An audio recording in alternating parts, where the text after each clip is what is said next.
al Señor. Bendito Padre Celestial, gracias por la oportunidad de estar juntos y tú sabes que en mi corazón hay gozo porque están aquí los papás de Mireya, que les tenemos profundo amor. Gracias por su visita, gracias por Ariana, Señor, gracias por la oportunidad de poder compartir de tu palabra y qué bueno que haya ya una historia entre algunos miembros de esta iglesia con ella. Por favor, guárdanos del mal, Señor, y que tu palabra sea exaltada y que por favor, dale entendimiento a mis hermanos y a mí dame sabiduría para poder comunicar tu palabra, porque es de temor y temblor, porque es tuya y no es nuestra. Por Cristo Jesús. Amén. No sé si quieras prender el aire de allá también, ¿verdad? Por la gente que está allá. Bueno, ahora sí les pido que guardemos mucho silencio porque tenemos que pasar un tiempo con Dios de calidad. Lo menos que se puedan parar se los agradeceré. Vamos a ir a Juan, el Evangelio de Juan.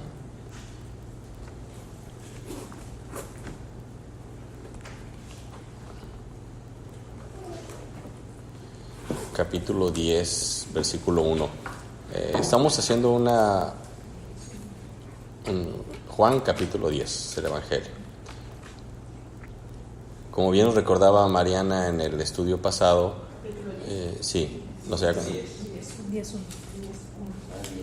en el estudio anterior sobre el hecho de que hay 4 evangelios, 4 son sinópticos, 3 son sinópticos, que significa que comparten mucha historia paralela desde una visión distinta, pero sin contradicciones. Pero en el caso de Juan, el apóstol tiene una narrativa muy distinta, muy diferente, que va muy de la mano de su experiencia personal. Él no busca fuente alguna, es decir, él es la fuente.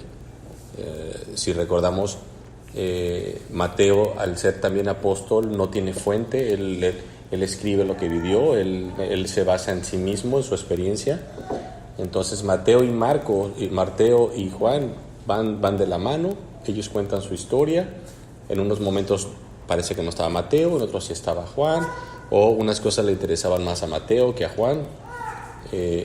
Tenían 2 perspectivas completamente diferentes, partiendo inclusive hasta del oficio. Recordemos que Mateo trabajaba en el SAT de aquel entonces. Sí, era recaudador de impuestos y Juan era un pescador de un carácter muy feo, de un carácter desagradable, muy enojón. No se nos puede olvidar el momento donde le dice al Señor que si pueden pasar ahí a la casa. Le dicen que no, y dice Dios que pedimos que caiga fuego del cielo. Y Cristo le dice, no, espérame tantito, pues si nomás nos dijeron que no. Entonces, y después vemos las cartas y en qué se convierte Juan, en ese amoroso, ¿no? En ese todo, mis hijitos. Entonces, esa parte es bien hermosa, como ante la situación actual, de verdad, yo que estoy seguro que todos aquí tienen redes sociales, pero es impresionante el odio, la facilidad con que, miren, nuestra presidenta actual, la conozco hace muchos años, pero es impresionante cómo cualquier cosa que haga las critican. No estoy diciendo que está bien lo que hacen, pero me refiero a que está buscando hoy en día la gente una oportunidad para burlarse del otro. El bullying se ha convertido en algo terrible que ya no está en las aulas, ya está en todos lados, ¿no? O sea, si se cae, ahorita me decía mi hijo, oye papá, ¿y nunca te has caído tú cuando te pases de la cama a la silla? Y le digo no, pero le vi así con cara de que pues me gustaría verlo, ¿no?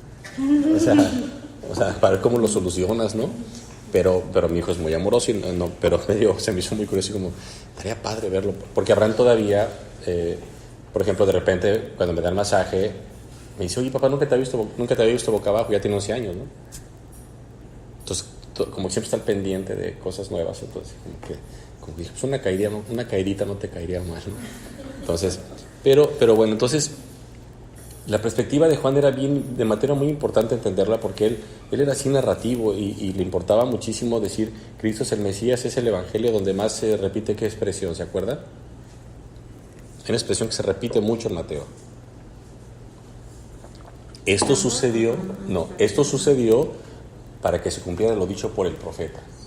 Esto, y cada cosa que hacía, eso lo dijo Isaías. Y pasaba el tiempo y eso lo dijo Ezequiel, eso lo decía Salmo. Mateo era un exhaustivo conocedor del Antiguo Testamento y decía, ok, esto que pasó, que Cristo que tiene que ver con esto.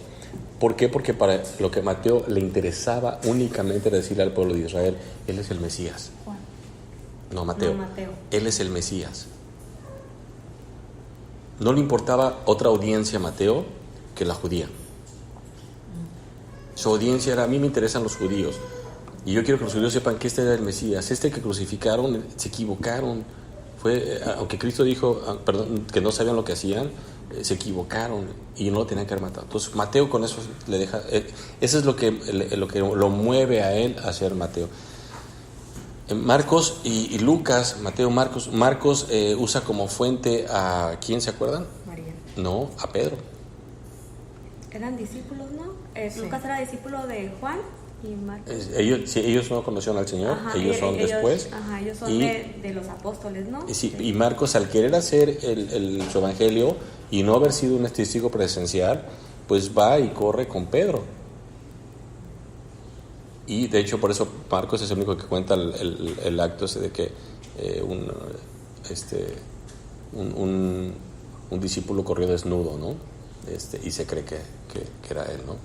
Porque no pone el nombre. Entonces él va y le pregunta a Pedro, le dice, oye Pedro, de hecho cuando vean es donde más se habla de actos de Pedro, en el caso de Marcos, y da una perspectiva bien interesante. Entonces después viene Lucas, y ahora sí, como dice mi esposa, y Lucas va como fuente a María. Por eso él saca la genealogía desde la perspectiva de ¿quién? De María. Y Mateo la saca desde la perspectiva de José. ¿Por qué? ¿Cómo empieza el Evangelio de Mateo? ¿Se acuerdan? Sí, Jesucristo, hijo de David. No, primero, sí, hijo de Abraham, hijo de David. Entonces, Mateo decía, en mi primer versículo yo le estoy diciendo lo que quiero decirles, que él es hijo de Abraham, es decir, que es judío, y dos, que es de la genealogía de Cristo, y suelta toda la genealogía. Lucas hace lo mismo, voltea y dice, a ver, yo les voy a comprobar ahora que Cristo es de la linaje de David vía María. Entonces lo que hace es cruzar a Jesucristo, y él era lo cual lo hacía un heredero doblemente genuino y legítimo al trono de David. Y Juan dice, no, yo lo que quiero comprobar es que este es el Hijo de Dios. Y dice, en el principio era el Verbo, el Verbo era con Dios, y el Verbo era Dios, Juan 1:1.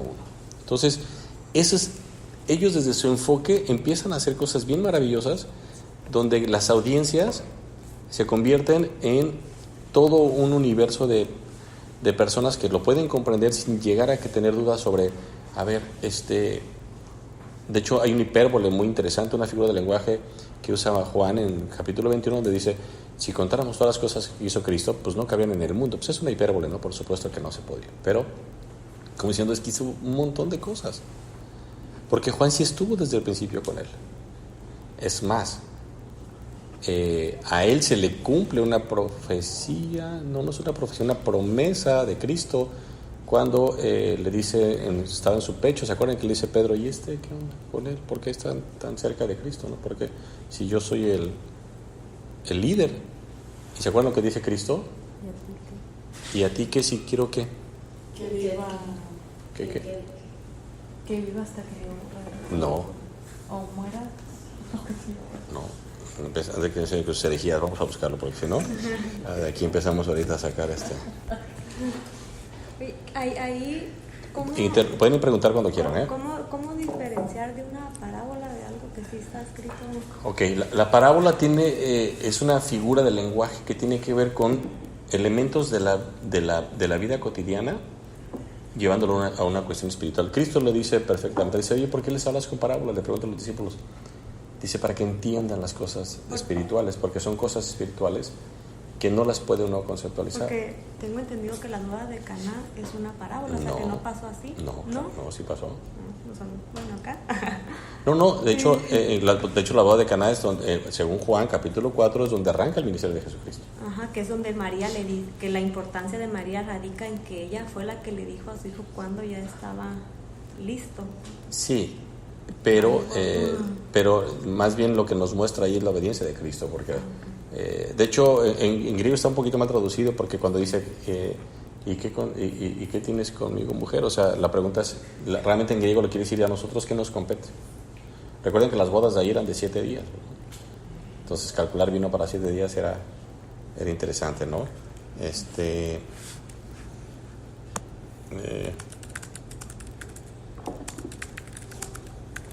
Vamos a Juan, por favor. Adelante, dice. ¿Juan 10? Ahorita, no es más adelante, voy a decirlo. ¿Dónde está ese en Juan 21, 22? Ok, vamos para allá. Juan 21, 22. ¿Quieres que vean la... ¿Es una live?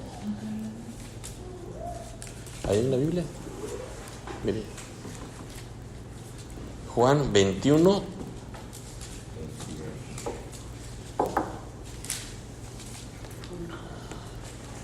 Dice, mándeme.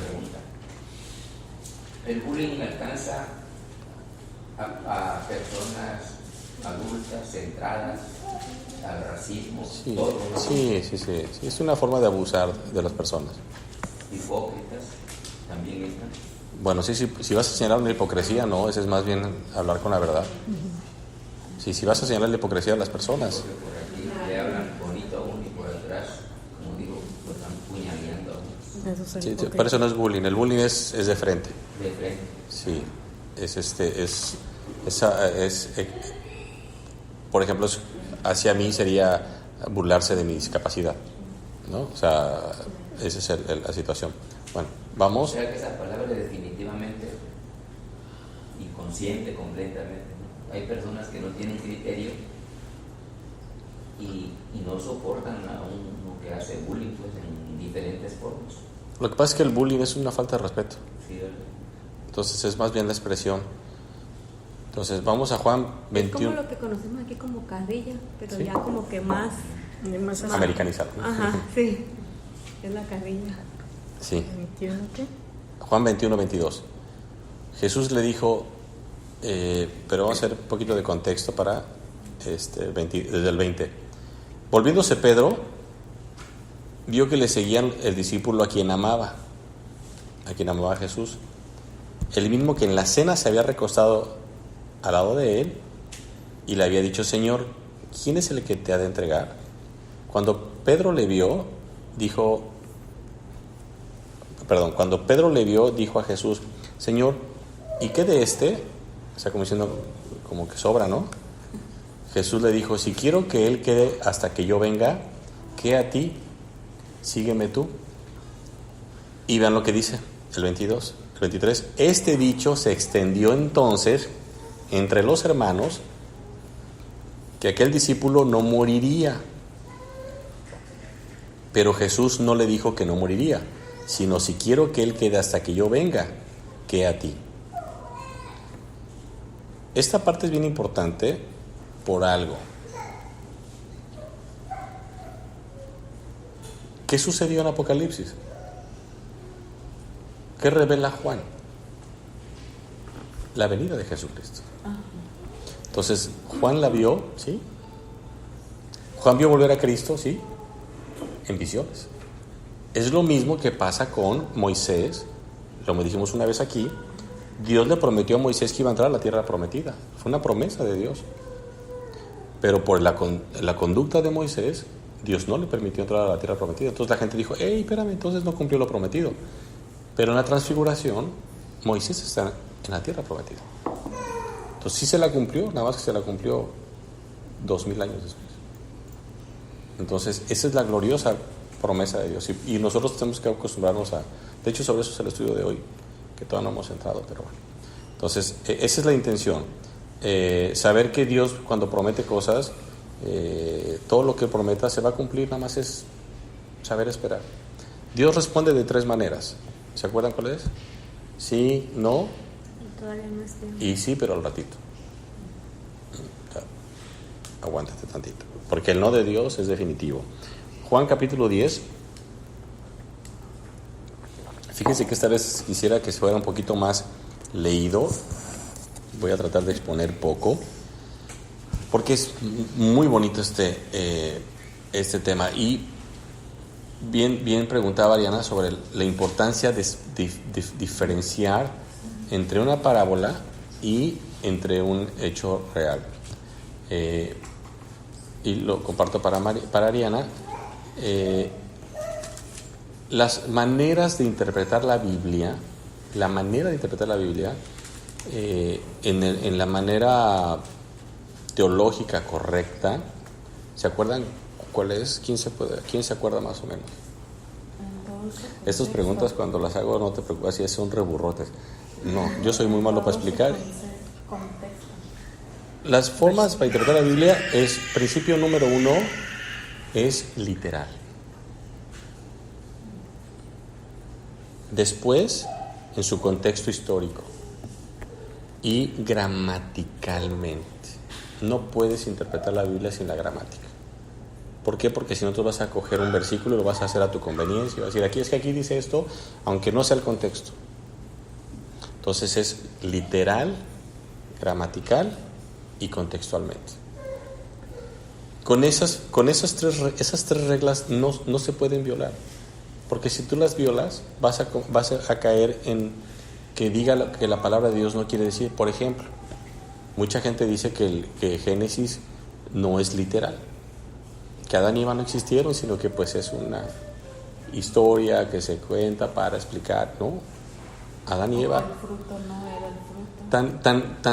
Tan verdaderamente es tan real que Adán nació y vivió, que ¿cómo le llaman a Cristo en las cartas de Pablo? El postrer Adán. El postrer Adán. El segundo Adán.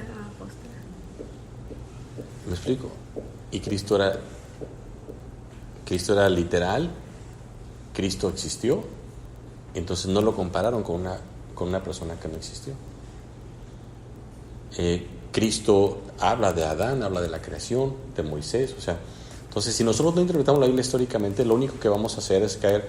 Les explicaba una vez aquí uno de los errores que Agustín lo erró del camino, fue que Agustín, a quien conocemos como San Agustín, él, ante el contexto histórico en el que estaba viviendo, había cosas que no le encajaban de la Biblia, y una de ellas, ¿se acuerdan cuál era? Que no existía la nación de Israel. Es decir, estaban fuera de la nación. Habían sido expulsados de Israel los judíos. Entonces, era tierra desierta. Entonces, aunque existía la tierra física, no existían los judíos. ¿Y qué se ocupa para que exista una nación? Habitantes y ¿qué? Gobierno. O sea, si no hay un gobierno, para que haya un gobierno necesita ciudadanos. Entonces, una cosa es que sea una tierra X, y otra cosa es que haya un rey, haya un gobierno y hay una constitución. No existía eso con Israel. Entonces, San Agustín, cuando leía la Biblia, decía, es que sí, pero no es Israel. Entonces, pero yo decía, yo creo que es la palabra de Dios. Entonces, eso le causaba mucho conflicto. Entonces dijo, ¿qué es lo que hago? Bueno, pues entonces, si esto me dice que ahí está Israel, pero literalmente yo no lo veo, entonces, ¿qué quiere decir? Bueno, entonces esto es espiritual. Es un lenguaje espiritual, no es un lenguaje literal. Entonces, eso creó toda una escuela de personas que estudian la Biblia desde una manera espiritual, donde, por ejemplo, Apocalipsis creen que no es literal, sino creen que es espiritual. Entonces, bueno, Rubén, ¿qué problema hay con eso? El problema grave es que entonces, ¿cómo determinas qué es literal y qué es figura de lenguaje, qué es parábola? ¿Me explico? ¿Y cómo lo puedes explicar? De la única manera que lo literal te lleva a lo figurativo, como las parábolas, donde Cristo explica, esas son las parábolas.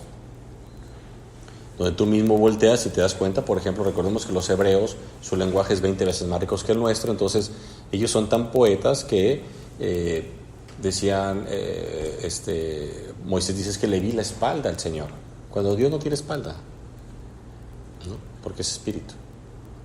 O decía Israel, cuántas veces te quise acercar a mí como la gallina a sus polluelos. O sea, Dios no es un pollo, no es una gallina, ¿no? Ni Israel son pollos. Entonces esas figuras de lenguaje son muy, muy enriquecedoras, pero leyéndolas literalmente te das cuenta que son figuras de lenguaje. Cuando Jesucristo dice yo soy la puerta, Cristo no es una puerta, pero lo lees literal y sabes que es una figura de lenguaje. Cristo dice yo soy el buen pastor, y Cristo no era un pastor y nosotros no éramos ovejas, pero nos damos cuenta que Él sí es nuestro pastor y nosotros somos ovejas. ¿Cómo?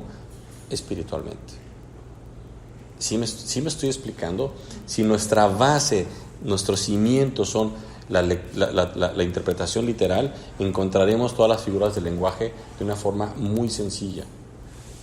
De lo contrario, ¿cuál va a ser mi criterio para decir, no, el capítulo 9 es espiritual, el 10 es literal, el 11 mitad y mitad? No podemos hacer eso, porque vamos a caer en un error. Ahora, ¿qué pasó con San Agustín? Bueno, simplemente que de ahí nace la doctrina completamente reformada, de los reformados, y cuando nace Israel en 1947, como nación, que recupera, porque siempre estuvo la tierra, pero la retoman, pues toda la doctrina reformada y de San Agustín se desmorona, porque todo lo que espiritualizó él tenía que regresar ahora al lenguaje literal. Entonces la Biblia se tiene que interpretar literalmente, en su contexto y gramaticalmente. Es importantísimo. ¿Por qué es importante la gramática? Lo veíamos ayer o antier, lo vimos en Efesios 2, 8 y 9, cuando se hablan de detallitos donde una sola parte donde la misma palabra de Dios dice que el que quite una coma es maldito. Imagínense la importancia de la gramática entonces. Vamos al capítulo 10 de Juan y como ustedes saben, los títulos no son inspirados. No sé cómo diga su Biblia, pero porque Ariana tiene otra. ¿Dónde está tu 10? ¿Qué dice aquí? Yo soy el buen pastor. Ok, por nada más dice eso, ¿verdad? Uh-huh. Por ejemplo, en la de Reina Valera dice parábola del redil, ¿no? Entonces los títulos no son inspirados, pero de repente son una buena ayuda que vale la pena tenerla como herramienta. Y está hablando el Señor Jesucristo, dice, de cierto os digo, vamos a leer y después regresamos. De cierto os digo, el que no entra por la puerta en el redil de las ovejas, sino que sube por otra parte, ese es ladrón y salteador. Mas el que entra por la puerta, el pastor de las ovejas es. A este abre el portero, y las ovejas oyen su voz, y sus ovejas llama por nombre y las saca.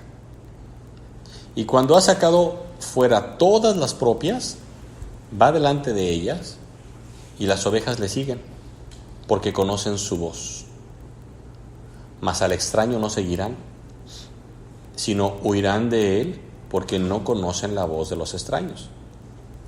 Esta alegoría les dijo Jesús, pero ellos no entendieron qué era lo que les decía. Entonces, vamos otra vez al 1, y no hay mucho que explicar, por eso decía que vamos a hacer mucha lectura, pero sí vamos a entender algunas cosas que por lo regular pasamos por alto. Recordemos que donde la Biblia dice de cierto, cuando repite una parte, lo que está diciendo es pongan atención porque lo que les voy a decir es importante.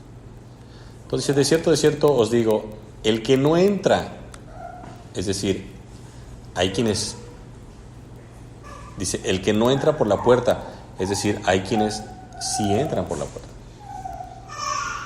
O sea, dice, el que no entra por la puerta, entonces cuidado, hay dos formas de entrar por la puerta. El que no entra por la puerta en el redil de las ovejas, sino que sube por otra parte, ese es ladrón y salteador. Y es importante entender eso. No, nadie puede, lo digo con pena, ¿no? Ariana le acaban de entrar a su casa, la asaltaron en su casa y ella ahorita entiende este concepto completamente real, ¿no? O sea, ¿quiénes entran por la puerta? Pues ella, su esposo, sus hijos. Los ladrones entran violentando las cosas. Y lo que dice Cristo es eso. O sea, yo soy el pastor de las ovejas y entro por la puerta. Es decir, las cosas de Dios no tienen nada oculto, no tienen nada escondido, no tienen nada inmoral, nada lejos de la ética. Me encantó lo que decía el papá de Mireya. ¿Y qué con el hipócrita? Es que al hipócrita se le confronta, dice la Biblia, porque Cristo los confrontaba.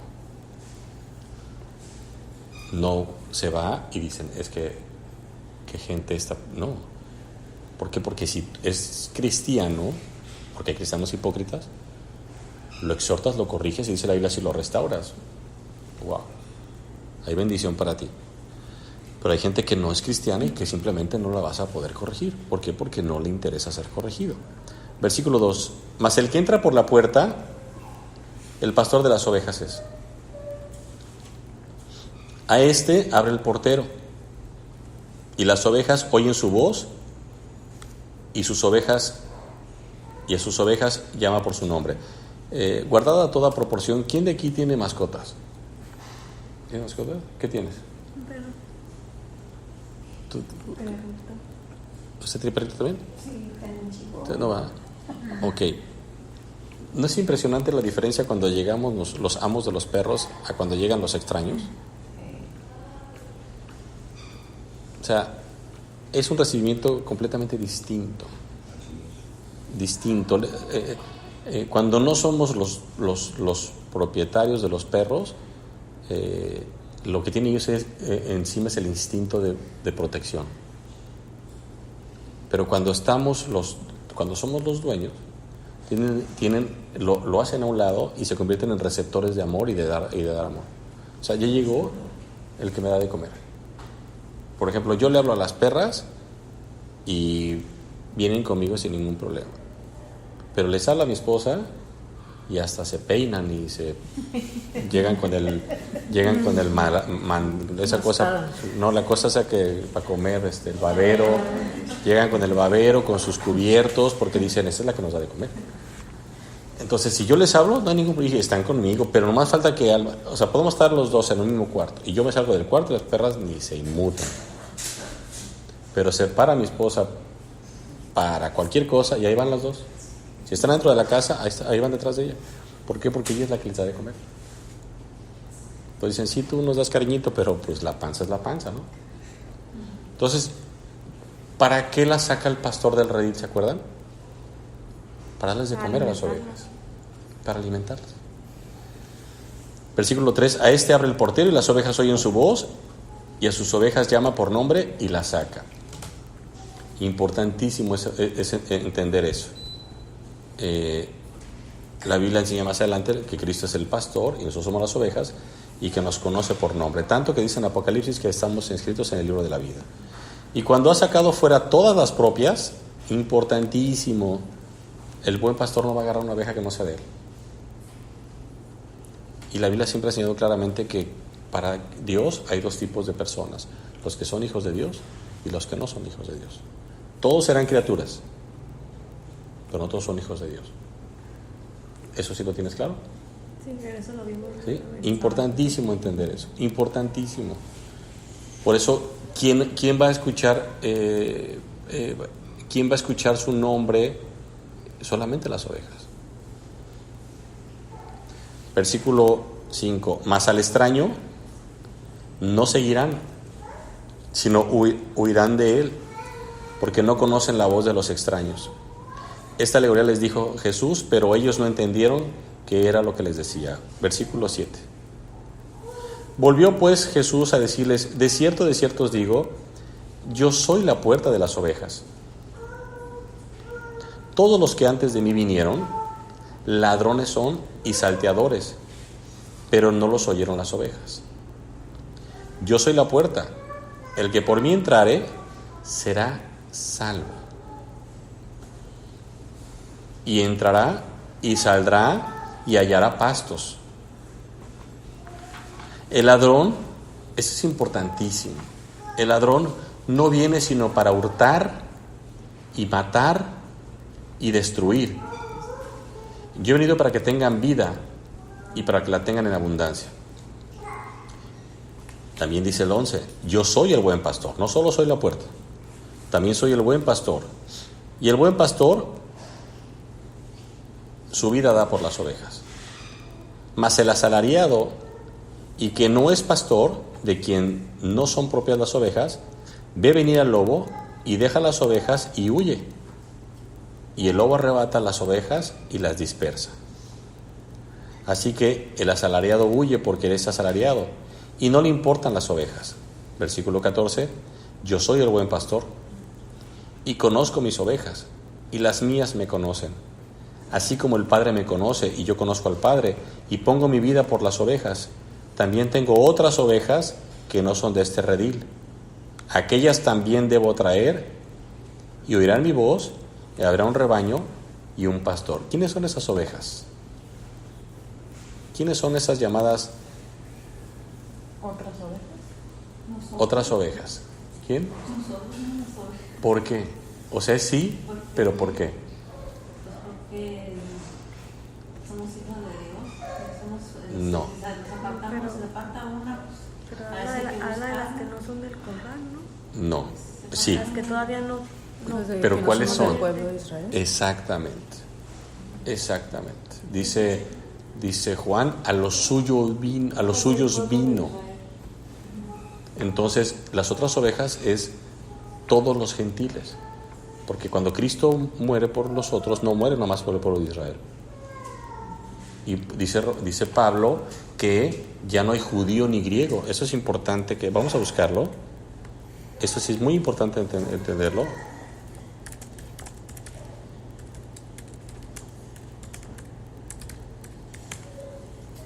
Gálatas 3, por favor. 28, capítulo 3 de Gálatas. Eso sí es importante que lo tengan. De todos modos, dejan aquí el separador porque vamos a regresar aquí, por favor. Gálatas capítulo 3.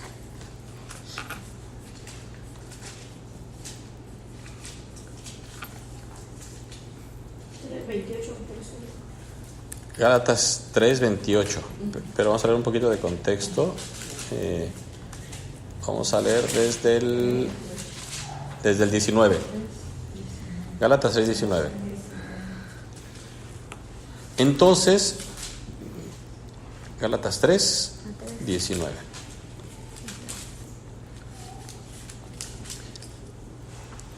Dice, entonces, ¿para qué sirve la ley? Mira, si gustas, por si quieres, para que tengamos el mismo, no te pierdas. Entonces, ¿para qué sirve la ley? Fue añadida a causa de las transgresiones hasta que viniese la simiente a quien fue hecha la promesa y fue ordenada por medio de los ángeles en mano de un mediador. El mediador no lo es de uno solo, pero Dios es uno. Luego la ley es contraria a las promesas de Dios en ninguna manera, porque si la ley dada pudiera vivificar, la justicia fuera verdaderamente por la ley. Mas la Escritura lo encerró todo bajo pecado. Eso es importante entenderlo, para que la promesa que es por la fe en Jesucristo, fuese dada a los creyentes. Pero antes que viniese la fe, estábamos confinados bajo la ley, encerrados para aquella fe que iba a ser revelada. De manera que la ley ha sido nuestro ayo para llevarnos a Cristo. ¿Quién me explica qué significa ayo?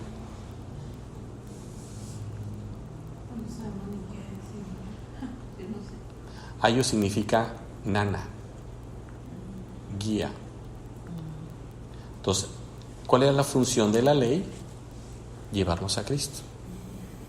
Esa era la función, no tenía otra función. Bueno, tenía otra también, que era la de dar el diagnóstico, más no la solución al pecado. Entonces dice, de manera que la ley ha sido nuestra ayo, nuestra guía para llevarnos a Cristo, a fin de que fuésemos justificados por la fe. Es la ley la misma que te dice, te salvas por fe, no por cumplirme a mí, no por cumplir los 10 mandamientos vas a ir al cielo, sino por depositar tu fe en Cristo. Pero venida la fe, ya no estamos bajo ayo, es importantísimo. Es decir, después de la salvación por la fe, ya no hay nada que nos guíe hacia ningún lado, porque ya estamos en Cristo. Pues todos sois hijos de Dios por la fe en Cristo. Ojo, ¿quiénes son esos todos? ¿A quién está lo que decíamos hace rato? Su contexto. ¿A quién está escribiendo Pablo? A cristianos. Pues todos sois hijos de Dios por la fe en Cristo Jesús. Porque todos los que habéis sido bautizados en Cristo, de Cristo estáis revestidos. Y este es importantísimo. Esto habla de las otras ovejas. Ya no hay judío ni griego, no hay esclavo ni libre, no hay varón ni mujer, porque todos vosotros sois uno en Cristo. Entonces, tenemos que entender que antes se dividían la humanidad en dos nada más: el pueblo de Dios y el resto. Dios quería a través del pueblo de Israel que el pueblo de Israel le conociera al Dios verdadero. El pueblo de Israel se cierra, dice que no. Cristo muere, lo reconocen porque sí lo reconocen como el Mesías. ¿Por qué digo eso? ¿Qué dice el apóstol? ¿Qué dice Nicodemo a Cristo? Nadie puede hacer lo que tú haces si no es enviado de Dios. Y veían los milagros y veían todo lo que hacía, pero el tema era: no nos conviene que seas tú el Salvador, no es lo que queremos. Y hoy en día pasa lo mismo, o sea, ninguna religión va a ceder ante la obediencia que Dios demanda por medio de la fe. Porque hoy en día las iglesias, y lo digo con mucho conocimiento, inclusive las cristianas que están desviadas de las cosas de Dios, lo que les interesa es el dinero. ¿Y cuántos son? Hoy en día las iglesias están midiendo la espiritualidad por cuántos hay. Y es bien curioso porque me ha tocado ver compañeros de iglesias que, oye, ¿cómo va tu iglesia? Bien. ¿Y cuántos son? Es la pregunta inmediata.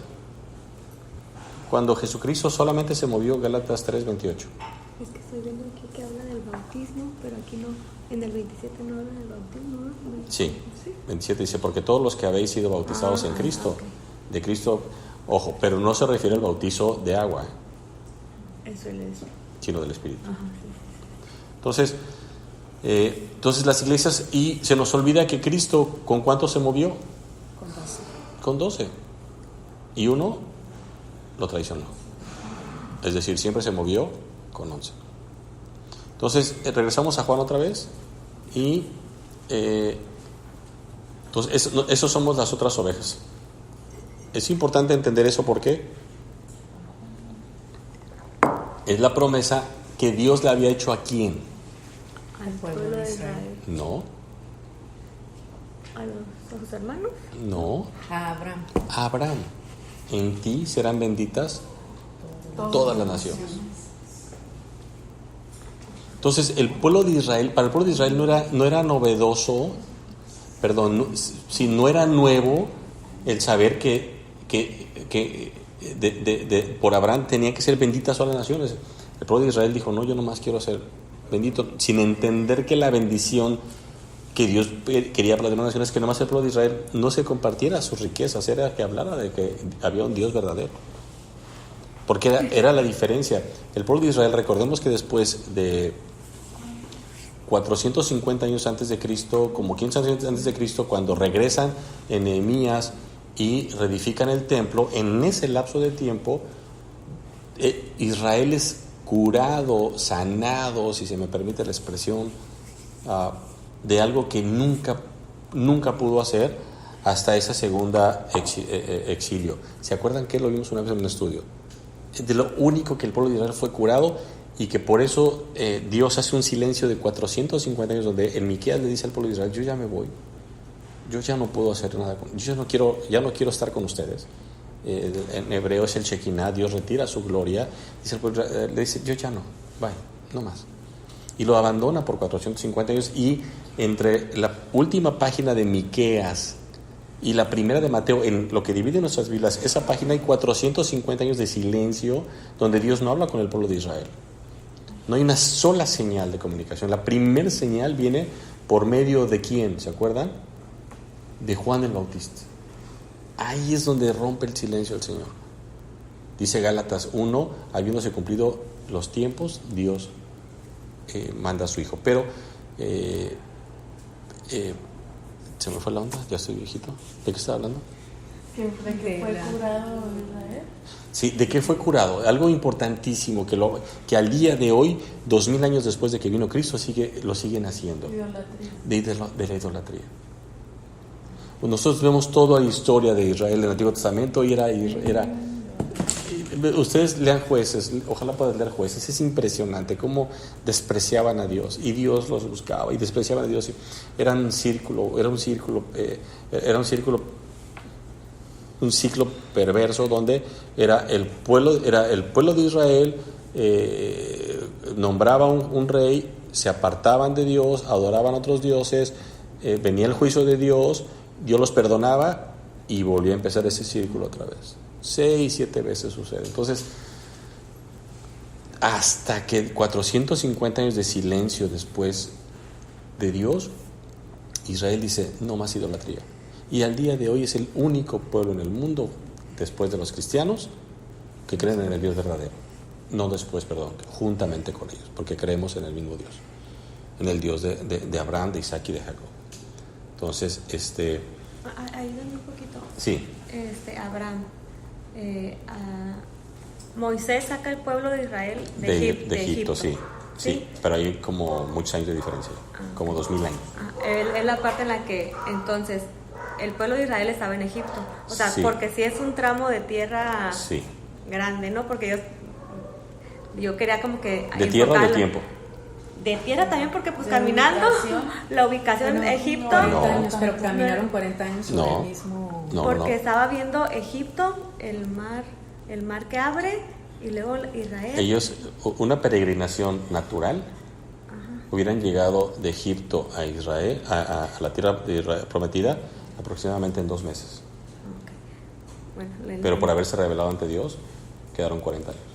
Entonces estábamos que lo saca Moisés, ¿no? Moisés lo saca. Dios por medio de Moisés. Dios por medio de Moisés saca al pueblo de Israel para llevarlo a la tierra prometida. Entonces se da cuando abre el mar muerto y se van. Y ahí es donde se pierden, en ese lapsito saliendo del mar, en el que están 40 años. Pasando el mar. Y los 40 años no se pierden, están ahí estancados porque Dios no los deja avanzar. Entonces ya es Moisés y después de Moisés Josué queda en lugar de él y después entra el gobierno de los jueces. Es un sistema de gobernar de jueces que ¿quién se lo recomienda a Moisés? ¿Se acuerdan? Yetro. El suegro de Moisés le dice, man. Nosotros vimos varias películas en la Semana Santa, pero la que más me gustó fue de Moisés.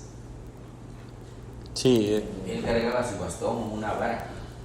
Venía el ejército tras de ellos.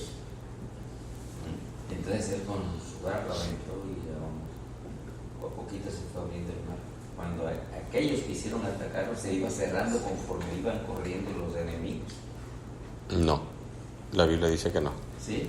No, la Biblia dice que hasta que pasó el último de los judíos, el mar se cerró. De hecho, les acabo de... Las películas que vienen no es igual. No sí. Tiene, ahí agarran como que cositas y otras cosas. Lo hollywoodizan. Pero por ejemplo, yo les voy a pasar, ya se los pasé creo, te lo voy a mandar a ti también. Hace pocos años se encontraron piezas en donde pasó el mar, de escudos, carruajes y cosas del pueblo egipcio. Es impresionante, por eso, de hecho hay un libro que yo vi hace 1000 años que se llamaba La Biblia tenía la razón, donde el carácter de esa Biblia era confrontar los aspectos narrativos, los aspectos históricos y la evidencia. Por ejemplo, está el libro de Yo toqué el arca de Noé, y el arca de Noé ya todo el mundo lo ha visto, ¿no? O sea, está en el monte Ararat, ahí en los países allá de... Dice que iba a la tierra prometida Moisés. Bueno, ahí como en un desierto se estancaron 40 años. Sí. Y ahí es donde un hombre con una mujer que cometieron adulterio. Así fue la película. Pero hablemos Biblia, amigo. Sí. Hablemos Biblia. La película, la verdad, no me interesa.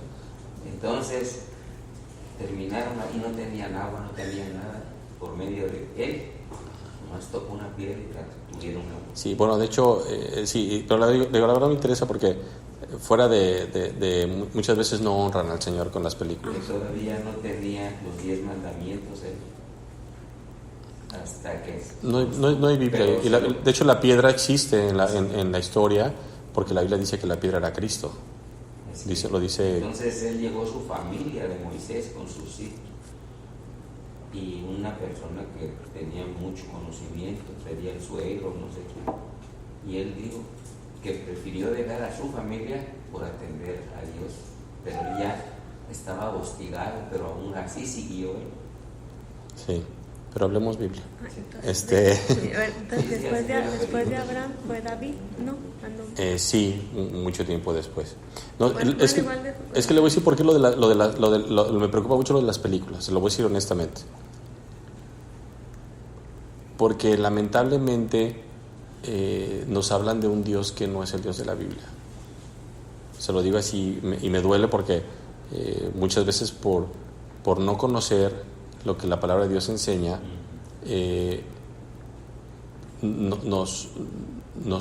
perdón lo que voy a decir, pero nos tropiezan en la fe. Y entonces queremos vivir esas experiencias nosotros y al no vivirlas, entonces se convierte en frustración. Cuando lo que pasó en el pueblo de Israel en el desierto fue algo extraordinario, donde todos los días caía maná del cielo.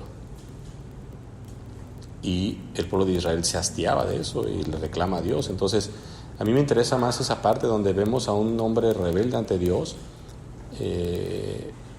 y a un Dios misericordioso diciendo, aquí estoy, ¿no?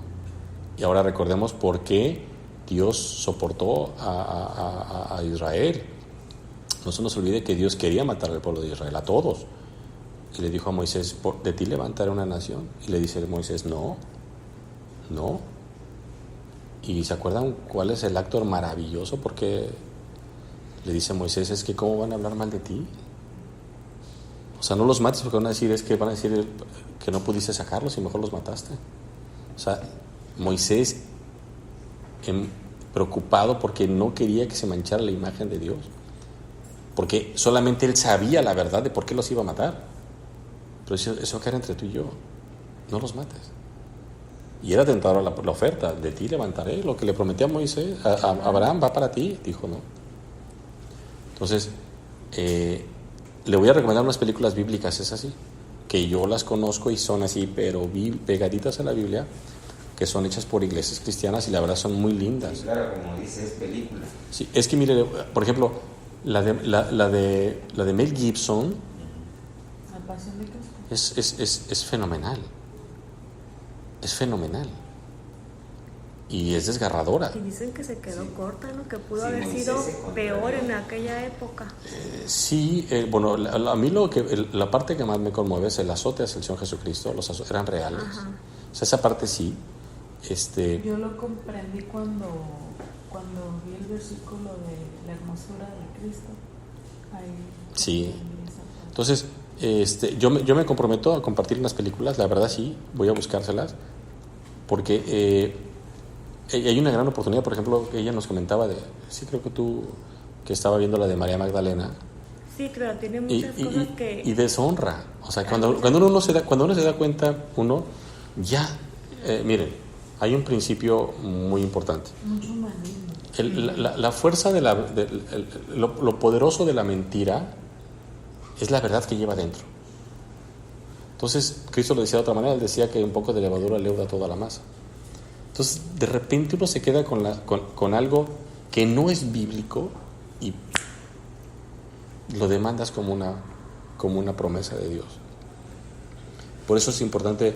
Le voy a compartir 2 hermosas películas sobre el rapto. Son viejísimas, deben tener 30 años, pero son completamente bíblicas. ¿Qué opinas del contenido que tiene los testigos de Jehová? Porque han pasado a la casa varias veces y me dicen, mira, hay Caleb, no me acuerdo cuál, que son como caricaturas para niños. Mira, hay una cuestión bien importante. y bueno, ahí sí le voy a raspar a Ariana, pero es con profundo amor. ¿Cuál es la característica de las religiones? ¿Cómo el hombre puede detectar una religión? Bueno, la religión tiene una característica, de hecho viene del griego religos, del latín religos, perdón, que es volver a unir, ¿no? Y la religión lo que pretende es acercar al hombre a Dios, cuando la Biblia dice que no hay quien busque a Dios. Y una característica innegable en cualquier religión para la religión es la Biblia más algo más. Y si ya hay algo más, ya tenemos grandes problemas. Entonces, por ejemplo, los testigos de Jehová tienen una cuestión que parece pequeña, pero es tremenda. Es un solo versículo, el que es prácticamente donde destrozan toda la Biblia, que es Juan 1:1, lo puedes anotar ahí, Juan 1:1. Y Juan 1:1 dice la Biblia de los testigos la Biblia cristiana, que es la palabra de Dios, que no corrijo, no hay Biblias cristianas, es la palabra de Dios. Dice: en el principio era el verbo, y el verbo era con Dios, y el verbo era Dios. Así dice la Biblia. Sencillo. Los testigos de Jehová, ellos, voy a hacer una pausa, un paréntesis, para que una traducción sea validada, es que tiene que ser hecha de los originales. O sea, una traducción, no importa chino, alemán, lo que sea, tienes que venir a los originales o a los documentos más antiguos, y de ahí traduces tu Biblia como tú quieras. Me refiero, y llamarla como tú quieras, pero la traduces de los originales.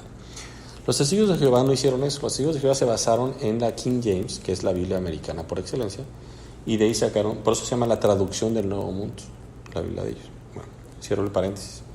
Juan 1:1 en la Biblia, la palabra de Dios dice: en el principio era el verbo era con Dios, y el verbo era Dios. Los testigos de Jehová le cambian una sola palabra, le cambian 2 letras nada más. Ellos dicen: en el principio era el verbo, y el verbo era con Dios, y el verbo era un Dios. Esas 2 letritas abren la puerta al politeísmo, porque entonces hay más de un Dios, al decir que Cristo era un Dios. Entonces ya es un aspecto politeísta ahí. Entonces ellos no creen que Cristo es Dios, cuando la Biblia está totalmente inmersa en enseñarnos que Dios es un Dios trino. Entonces ellos creen en esa parte, que Cristo no era Dios. Entonces, si Cristo no era Dios, el que murió por nosotros era un hombre que nació en pecado como nosotros, entonces su muerte no tenía ningún valor. O sea que no era la mitad humano ni la mitad espiritual. No, es que está mal dicho eso. Cristo era 100% hombre y era 100% Dios. Entonces fue ¿cómo es que lo pintan? Que él soportó todo que un humano ni a la mitad llega de soportar. Bueno, eso es lo que se llama la unión hipostática en teología. La unión hipostática es donde, esta parte es bien importante entenderla. Cristo era un hombre como nosotros, pero con la naturaleza divina. No era mitad hombre ni mitad Dios. Era un hombre con la naturaleza divina. Y recordemos que el pecado, y eso para tranquilidad de las mujeres, el pecado es transmitido a los seres humanos por el padre, por los papás, no por la mamá. Entonces no es como lo pintan, como a él lo agarraron y supuestamente siendo inocente lo mandaron a esa tortura, bastante torturado, ya nomás, claro que en películas no ponen que fue violado, pero lo torturaron, lo masacraron. No, pero Cristo no fue violado. No fue verdad. No, violado, no, jamás. Porque habían 2 asesinos, Dimas y Gestas. Es que tampoco existe Dimas y Gestas. Y al que verdaderamente era, lo dejaron y lo tomaron a él como si él hubiera sido, cuando él ahí supuestamente era inocente. Él nomás predicaba y no les gustaba a los romanos. Ya no lea primera de Discovery Channel usted. ¿Cómo? Usted lee primera de Discovery Channel o History Channel. Entonces, definitivamente Cristo Televisa. no era, sino que sí creía mucho en Dios. No, es que Cristo era Dios. Ahí está. Cristo es corrijo, bien, mire ya bien, es Tenemos Dios.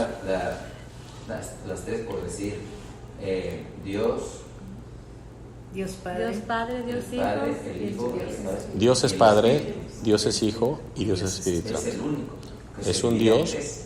no se divide en tres. Es un Dios en tres personas. Tres en uno. No. Es. Sí. Ahora un jalón de orejas, ¿eh? Tiene que venir más seguido, ¿eh? ¿A dónde? Aquí tiene que venir más seguido. Yo le voy a decir una cosa. A mí me encanta que venga. Y lo poquito que he oído, los junto, pero no sé cuál sea el verdadero. Eso se llama sincretismo. Pero véngase, a mí me encanta que venga. Y usted sabe cuánto lo amo y no nomás lo quiero ver cada 31 de diciembre. Véngase para acá y nos echamos un cafecito. Porque sí, de verdad, o sea, lo que usted tiene en su cabeza es maravilloso. O sea, nada más permítanos ayudarle a acomodarlo. Porque son ideas que todos nosotros tenemos. De verdad, o sea, yo no voy a hacer por usted lo que ya hicieron. O sea, yo voy a hacer por usted lo que ya hicieron por mí. Lo que usted ahorita dijo es bien importante, se llama sincretismo. El sincretismo es tomar un poquito de acá, un poquito de acá, un poquito de acá y crear mi filosofía. No, a mí me encantaría de verdad que usted me regalara un tiempo y yo feliz de que se venga a comer y a cenar. Ahora, ¿qué opina de la Iglesia Católica? Vamos para allá. ¿Qué pasa con la Iglesia Católica? Y perdón. ¿Qué pasa con la Iglesia Católica? La Iglesia Católica, si habláramos en aspectos teológicos, la Iglesia Católica es 99% bíblica. 99%. Esa es por eso ella fue la que salvaguardó mucho tiempo las Escrituras. El problema es que ese 1% que tiene es el que los tiene en un aspecto de condena ante los ojos de Dios. Lo voy a explicar. ¿Qué es ese 1% que tienen que no es real? Y el problema es que si nosotros no venimos ante Dios con la verdad y como Él quiere que lleguemos a Él, estamos fuera. Lo acabamos de ver ahorita. Mis ovejas oyen mi voz y yo las conozco por su nombre. Usted, antes de saber referente a la Biblia y dentro de ¿cómo se llama? Fuera de la iglesia, ¿usted cree que un sacerdote, si teniendo su Biblia y no le dice a los demás que lleven la Biblia, sino lo que él dice, será verdad todo esto? Lo que pasa es que, miren, no solamente pasa en la Iglesia Católica, pasa en todos lados. O sea, aquí el problema no es la Iglesia Católica. El problema es que cada uno es responsable delante de Dios de hasta dónde quiero seguir a este hombre y a este hombre sin lo que estaba enseñando no está escrito aquí. Entonces, por ejemplo, la Iglesia Católica tiene rasgos, por ejemplo, ellos le han atribuido al Papa, le llaman a ellos vicario de Cristo. La palabra vicario significa sustituto y ellos lo tienen como el sustituto de Cristo. El problema de eso no me importa el título, sino me importa todo lo que impacta, porque para ellos el que sea vicario de Cristo le dan valor al mismo peso a sus palabras como si Cristo las dijera. Entonces se convierte en que todo lo que el Papa dice es inerrante. Entonces si lo dice el Papa tenemos que obedecerlo. Y lamentablemente la historia nos ha demostrado de que ellos se han alejado de la palabra de Dios y han empezado a hacer sus gustos, ¿no? Tanto que bueno, el Papa anterior a este renuncia porque él es un gran teólogo, el Papa Ratzinger es un gran teólogo y él sabía perfectamente que querían canonizar al Papa Juan Pablo II, pero él conocía toda la historia que tenía con Maciel sobre la pedofilia con los niños. Y él no quería pasar a la historia como el hombre que canonizaba a alguien que tenía que ver con la pedofilia. Entonces él dijo, yo no le entro. Entonces eso eso está es histórico, donde él dice, yo no lo voy a canonizar. Porque él tenía un compromiso teológico con lo que decía la Biblia, decía, no. O sea, no. Y por eso se retira. Y por eso esta vez escogen a un papa latinoamericano, donde tiene más fuerza la Iglesia Católica todavía. Otro problema que tiene la Iglesia Católica es que la palabra de Dios no es tan importante como ir a misa, como ir a confesarse con el Padre. Si no lees la Biblia no pasa nada. Entonces, ese tipo de acciones lo único que pretenden es, repito, yo fui monaguillo y a mí me tocó ver muy buenos padres, pero también estoy consciente de que no se trata de que sean buenos padres, sino que mientras no nos lleven a la palabra de Dios, nos van a acabar llevando a otros lados. Y esos otros lados tienen que ver con mi vida eterna. Ese es el gran problema. Entonces, esas pequeñas cosas y la tolerancia que tuvieron, que dicen, oye, ya no es tanto, pero la Biblia dice que no te hagas imágenes, que no las adores. ¿Y ellos por qué la adoran? Y el gran problema es que las iglesias católicas están llenas de imágenes. Está bien, dicen que no las adoran, pero dice el Señor, no tentarás al Señor tu Dios. Es que una imagen es hecha por mano del hombre. Hay una expresión teológica muy bonita que dicen que Dios hizo al hombre a su imagen y semejanza, y el hombre hace a sus dioses a su imagen. ¿No? ¿Y qué tiene que ver su imagen? Cuando Alma estaba embarazada, no, todavía no, se iba a embarazar de Abraham, fuimos a Sinaloa, creo, y está un santo que se llama Malverde, que es santo de los hombres que venden drogas, y dices, o sea, ¿cómo? Y con su altar y con ofrenda y con todo. ¿Y por qué le rezan a este? Porque es el que cuida a los narcotraficantes. Y yo decía, o sea, ¿es en serio? O sea, wow. O sea, yo estaba así, porque pues era para mí, sí era impresionante, ¿no? Entonces, ¿a dónde quiero llegar con esto? Que el compromiso de Ariana, en este caso, es venir a la Biblia y decir, o sea, a ver, si yo quiero agradar a Dios, porque a fin de cuentas es un tema personal. Si yo quiero hacer la voluntad de Dios, híjole, o sea, raspe donde raspe. Por una sola razón. Una, porque de eso depende mi vida eterna. Y dos, porque los que vienen detrás de mí, que son sus hijos, yo soy responsable. Entonces, nosotros lo vivimos con mi hijo. O sea, mi esposa nació en un hogar más humanista, porque son así, tú los ves y te los quieres comer porque son bien lindos y la verdad es una familia muy bonita, pero pues tan bonita que dicen no ocupamos a Dios. Y hay dos ateos ahí bien marcados y otros con rasgos bien raros, y mi familia igual. Para gloria de Dios, nos conocemos al Señor, somos salvos, venimos a su palabra y educamos a nuestro hijo con principios bíblicos que nos permiten guiarlo de una manera donde cumplimos lo que dice Cristo: conoceréis la verdad y la verdad te hará libre. Entonces mi hijo crecer con lo que dice la palabra de Dios, ya de entrada a él va a ser responsable de sus actos. O sea, ya no es un tema de que no, pues ahí mi mamá era así media buena onda. No, espérame. O sea, tú tienes que vivir para agradar a Dios. No importa que tengas 5 años, 6 años, no importa. Aquí lo importante es que sepas que yo te tengo que heredar a ti lo que la palabra de Dios dice. Dice Deuteronomio: nunca se aparte de tu boca este libro de la ley, sino que día y noche medita en él. Josué, para que todo en la vida te vaya bien. Y también dice, léesela a tus hijos. Ahora, hoy en día nosotros los creyentes lo que tenemos que hacer es, yo quiero que Mariana venga y lea en mi esposa, en Mireya, en ella, en mí, lea la palabra de Dios. Es decir, oye, mira, en la antigüedad una característica que marcaba la iglesia era muy simple: ¿cómo se aman? O sea que hablar de la palabra de Dios es la Biblia 100%. 100%. Lo platicamos, tú estabas aquí, la Biblia, nos hacíamos la diferencia entre que la Biblia contiene y la Biblia es, ¿no? Entonces, vamos a continuar. Dice el versículo 16: también tengo otras ovejas, ya supimos cuáles son, todo lo que no fuera Israel,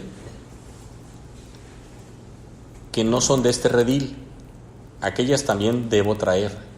Vean qué hermoso. Debo, era una obligación. Y oirán mi voz, es una promesa. Y habrá, es promesa, un rebaño y un pastor. Por eso me ama el Padre. Vean lo que usted decía hace ratito, Señor. Por eso me ama el Padre, porque yo pongo mi vida para volver a tomarla. Es importantísimo. La muerte en la cruz de Cristo fue un accidente, no. ¿Se la encontró? No. ¿Fue crucificado injustamente? Sí.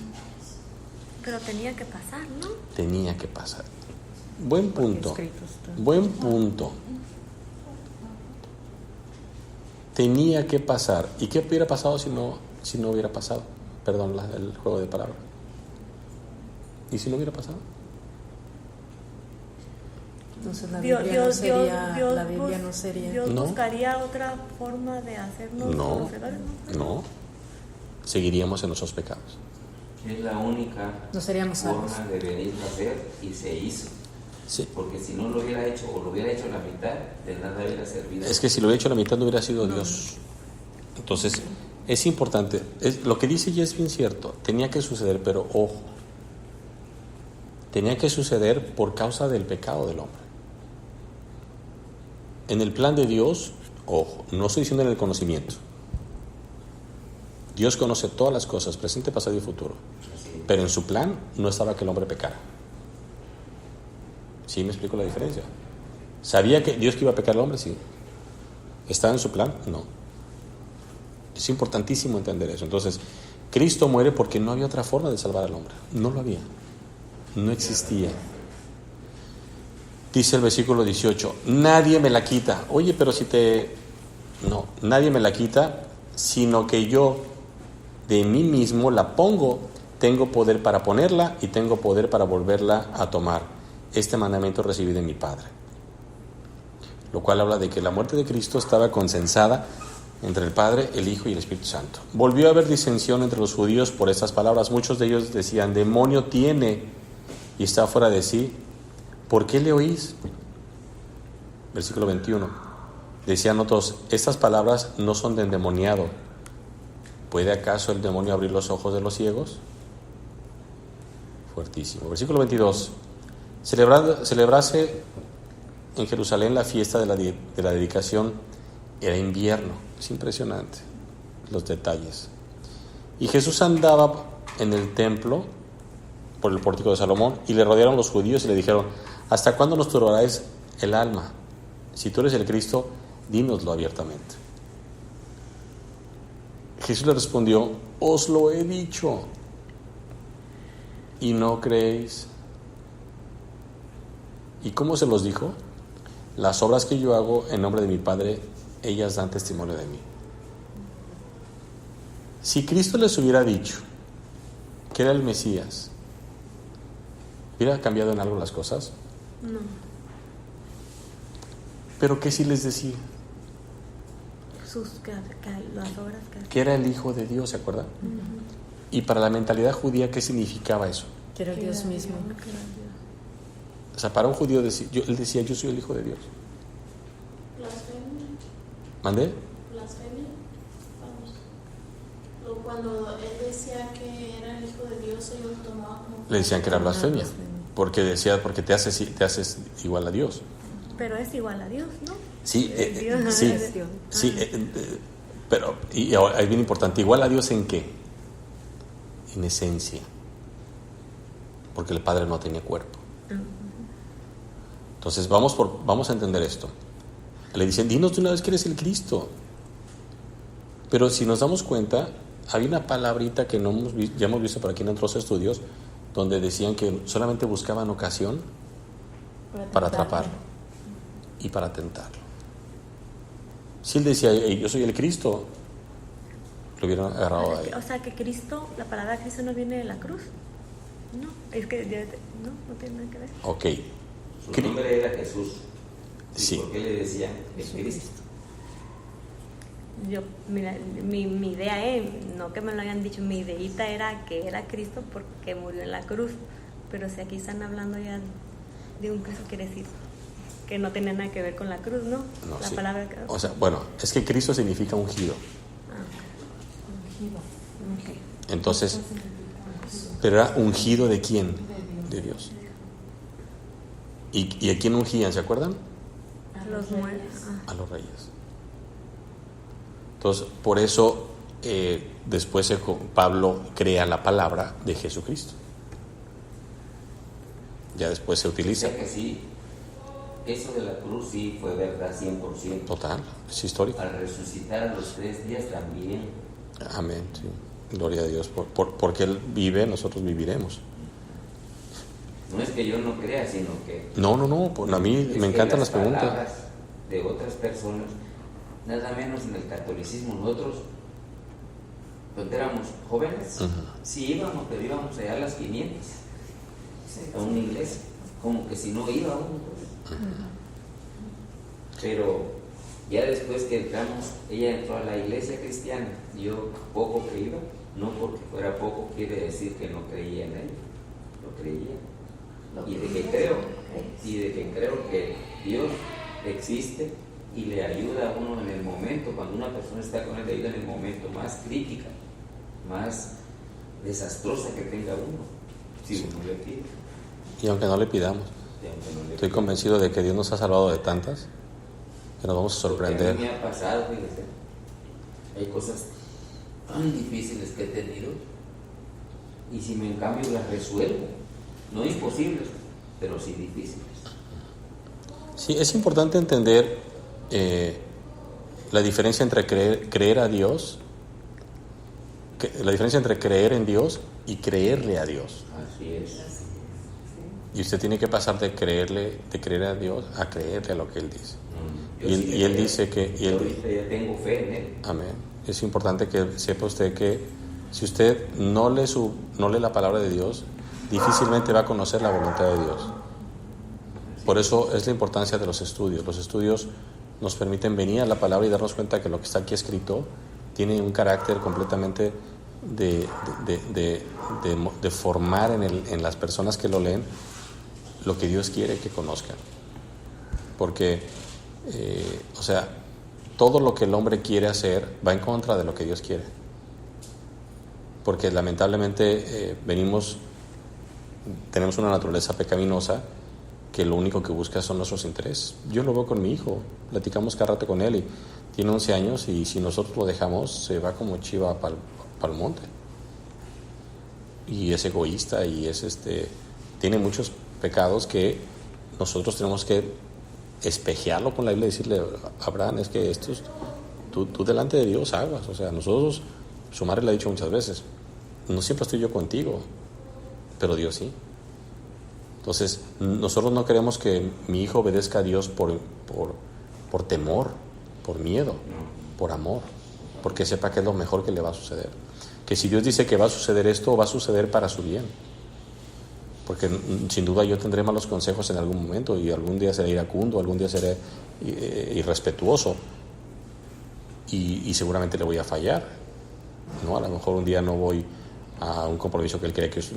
No lo sé, pero Dios no. Entonces, nosotros tenemos que venir a Dios así, como ovejas para escuchar su voz. Y dice, mi oveja escucha mi voz. Dice el versículo 25, Jesús le respondió, os lo he dicho y no creéis. Las obras que yo hago en nombre de mi Padre, ellas dan testimonio de mí. Pero vosotros no creéis. ¿Por qué? Porque no sois mis ovejas, como os he dicho. Mis ovejas oyen mi voz y yo las conozco y me siguen. ¿Y qué le pasa a las ovejas que le siguen y lo escuchan? Yo les doy vida eterna.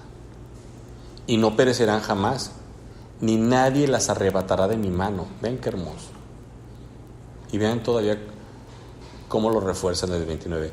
Mi Padre que me las dio es mayor que todos y nadie las puede arrebatar de la mano de ¿quién? Lo dijimos la vez pasada, es en una mano Cristo y en la otra Dios Padre. Yo y el Padre, ¿qué dice? No dice hacemos uno.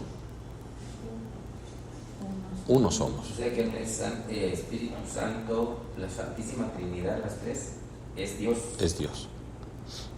Miren, voy a hacer un paréntesis un poquito.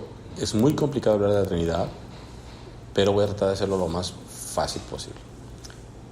El tema de la Santísima Trinidad es que cada uno de ellos muestra, entre ellos no hay jerarquía. ¿Qué es lo que los diferencia? Las funciones. El Padre nunca estuvo solo, es decir, Cristo es eterno, el Espíritu Santo es eterno, Dios es eterno, Dios Padre, pero fue una manera en que Dios decidió comunicar lo que Él haría. Y cobra toda la razón y todo el sentido cuando hablamos de la creación, cuando hablamos de la Santísima Trinidad en el aspecto soteriológico, es decir, de la salvación. Miren, la Santísima Trinidad para el creyente, escúchenme esto, por favor, si no me explico, no me dejen avanzar. La Santísima Trinidad no tendría un sentido si no la viéramos con una óptica en relación a la salvación del ser humano. ¿Por qué? Porque la Biblia enseña que Dios dijo que el alma que pecare debe de morir y que sin derramamiento de sangre no hay pecados, Génesis.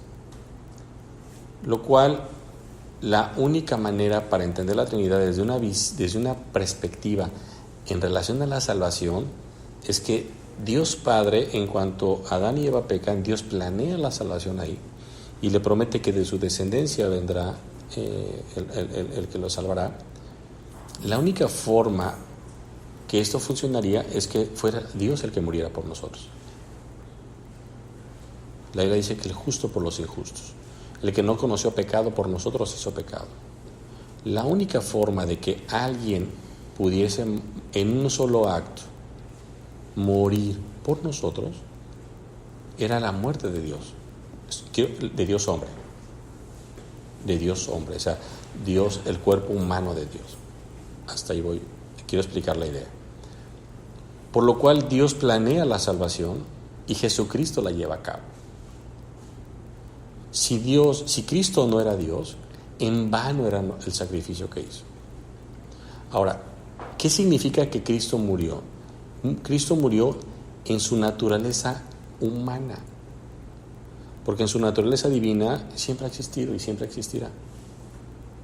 Ahora, ¿por qué Cristo se tuvo que poner un cuerpo? Esa parte es la más importante. ¿Por qué? Porque lo que Dios había dicho es que sin derramamiento de sangre no había perdón de pecado.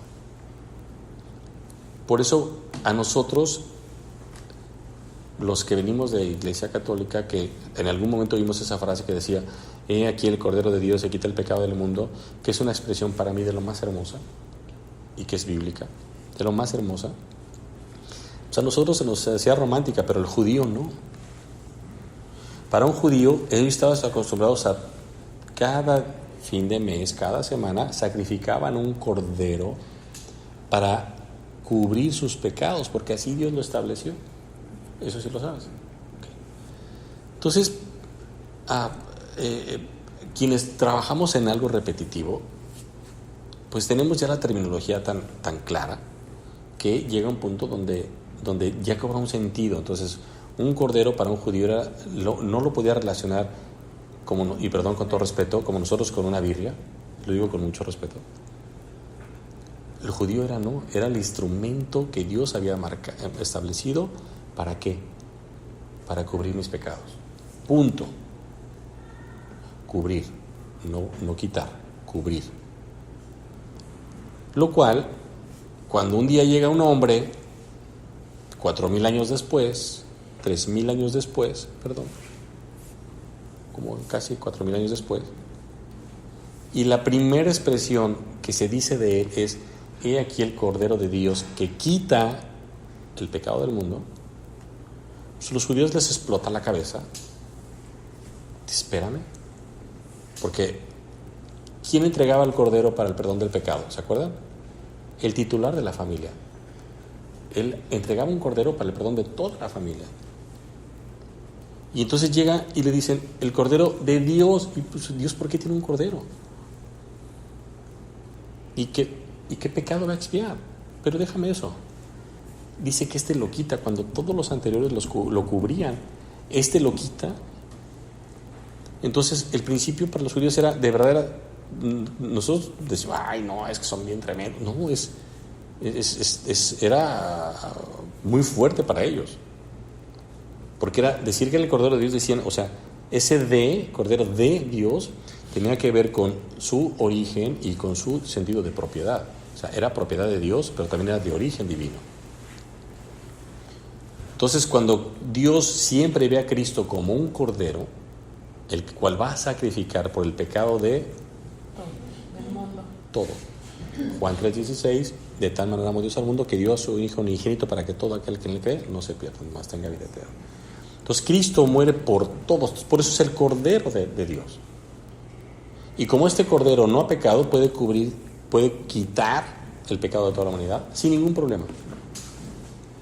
Por eso Cristo no podía ser ni mi primo, ni mi hermano, ni yo, ni un familiar mío. No, tenía que ser Dios santo, puro, perfecto, sin pecado. Por eso, cuando muere en la cruz y le clavan la estaca y sale agua del corazón, el centurión dice, de verdad este era hijo de Dios. Entonces, entender el acto judicial de Dios para otorgar el perdón de los hombres es impresionante, porque Dios no solamente manda a morir a su Hijo, sino que en él se lleva a cabo el acto de redención. Y posteriormente el Espíritu Santo, dice la palabra de Dios, dice Cristo, yo les enviaré al Consolador. Y el Espíritu Santo, ahora, cuando uno acepta a Cristo como Salvador, Juan 1:12, es nacido de nuevo, Juan capítulo 3, y al ser una nueva criatura, dice la Biblia en Efesios que el Espíritu Santo viene a morar en nosotros, una vez y para siempre, Corintios. Entonces, basado en eso, entendemos la Santísima Trinidad. Dios se revela ante el Padre, ayer lo veíamos en el estudio, Cristo hace la paz con el Padre y el Espíritu Santo perfecciona la obra del Padre. ¿Y por qué digo la perfecciona? Porque en griego significa completar. Y nosotros damos cuenta de que hoy, por ejemplo, me doy cuenta cuánto amo a mi esposa, cuánto la respeto, cosas que antes no valoraba. Pero ¿por qué la amo? No solamente porque sea mi esposa y porque me guste, sino también porque es lo que Dios quiere que yo haga con ella. Pero no en un sentido de amarla por amarla, no, sino para que con mi amor ella se pueda acercar a Dios. Y ella hace lo mismo conmigo y hace lo mismo con mi hijo. Y hace lo mismo con la gente. Entonces, y cuando de repente tú das un pedazo de pan y, ay, gracias, no. Antes era de nada. Ahora es gracias a Dios. Porque le dice a la gente, yo esto que hago lo hago porque de verdad Dios quiere que se haga así. ¿Me regalas un vaso de agua, por favor? Entonces, ese camino que el creyente ahora lo hace por amor al Padre, por amor al Hijo y con la operación del Espíritu Santo. Ahora, en el contexto de la Santísima Trinidad, ahora fuera de la salvación, pero para que el hombre entienda a Dios, tiene todo el sentido la Santísima Trinidad. Dice Romanos que los cielos cuentan la gloria de Dios y el firmamento la obra de sus manos. El hombre podía conocer a Dios a través de la naturaleza, pero Juan 1 dice, en el principio el verbo era con Dios y el verbo era Dios. Y luego dice, Cristo dijo, nadie ha visto al Padre. El que me ha visto a mí, ¿qué dice? Ha visto al Padre. ¿Cuál era la función de Cristo al encarnarse? Dar a conocer al Padre.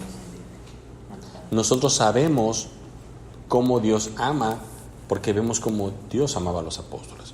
Entendemos ahora cómo Dios hace milagros porque Cristo hacía milagros. Entendemos cómo Dios llora porque Cristo lloró con la muerte de Lázaro.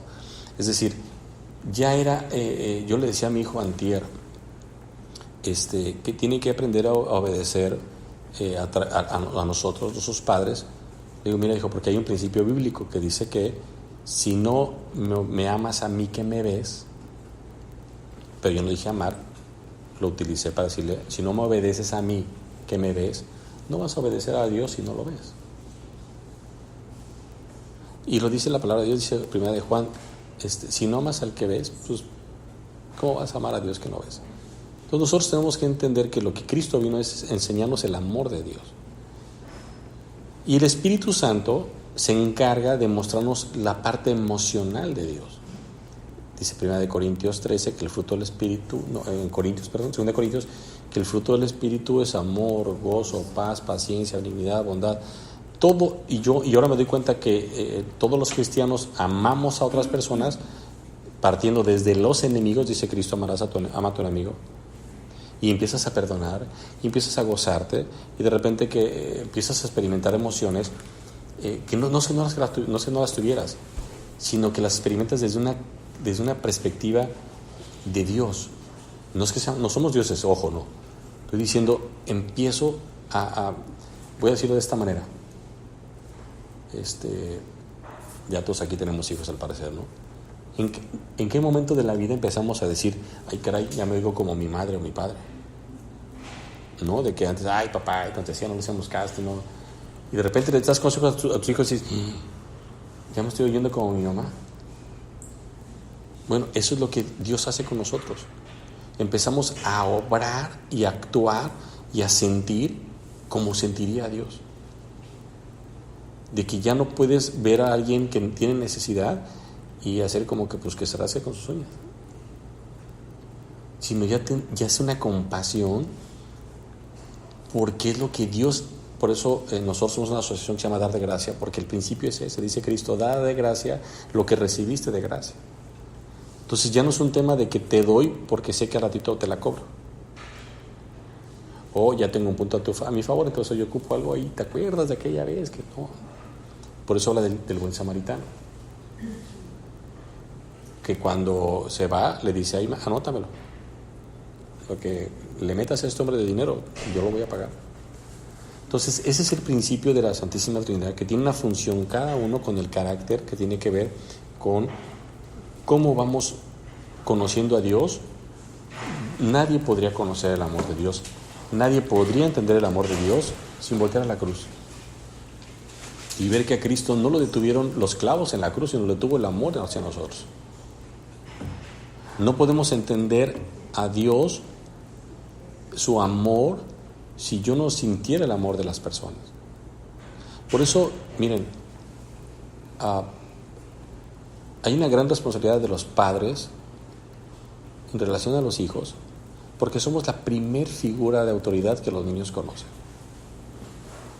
Por eso los padres tienen que amarse entre ellos, tienen que amar al hijo, tienen que cuidarlo, porque ellos distorsionan la imagen de Dios. Porque no es posible que quien me cuide, que quien me dice que más me ama y a quien yo más amo, me golpee, me dañe, me violente, me ofenda, me humille, me sobaje. Entonces esos niños generan un cierto resentimiento hacia Dios, porque dicen, exactamente, si a ti que te veo no me amas, no me cuidas, pues y si aquel ni existe, o nacen con irritabilidad. Entonces, por eso Dios nos hace responsables a nosotros. Por eso, pero también es imposible que alguien dé lo que no tiene. Entonces, si no tienes una buena relación con Dios, ¿cómo vas a procurar una buena relación con tu hijo? Es imposible. Oye, pero fíjate, mis papás no eran cristianos, pero eran bien hermosos. Y se quedaron juntos hasta los 80, y lo creo perfectamente. El tema es, la Biblia dice que sin Dios el hombre no tiene paz. Entonces el hombre tiene que venir a ver, una cosa es la sobrevivencia y otra cosa es la vida en Cristo. Y la gente está sobreviviendo hoy en día. Ya no se aguantan como parejas, ya no aguantan a los hijos, ya están hartos del trabajo, ya están hartos del compañero que lo está lastimando, y empiezan a darse cuenta de que se han convertido en víctimas, cuando dice Dios que somos la sal del mundo y la luz del mundo. Entonces la función del creyente no queda aquí. Vamos a Efesios y con eso terminamos. La función del creyente tiene que darse cuenta de que hay un acto divino. Efesios 2, 8 y 9, vamos a leerlo adelante.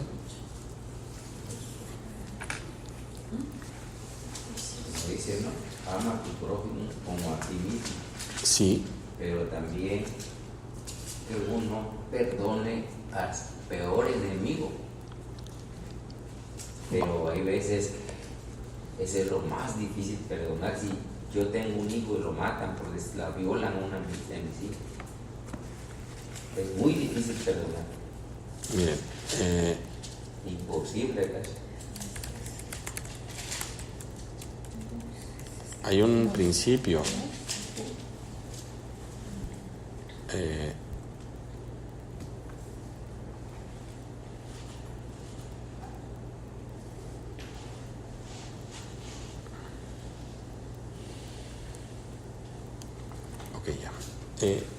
Miren, el principio de amarás a tu prójimo como a ti mismo, que tenía la duda el principio de Dios es que amarás primero a Dios con todo tu corazón y toda tu mente. Ahora, ¿por qué es tan importante para Dios que ames a tu prójimo como a ti? Digo, que es importante que lo ames a tu prójimo, y lo que Dios hace para marcar una estandarización de cómo debes amarlo, te pone a ti. No pone a tu madre, no pone a tu abuelo, no pone a tu tía. O sea, así como te amas tú, ama a tu prójimo. Y hoy vivimos en un mundo tan hasta desenamorado de sí mismo, que no se aman. ¿Cómo van a amar al prójimo? Dice Efesios 2:8 en adelante, dice, porque por gracia sois salvos por medio de la fe, y esto no de vosotros, pues es don de Dios, no por obras, dice. No por obras. ¿Para qué? Para que nadie se gloríe.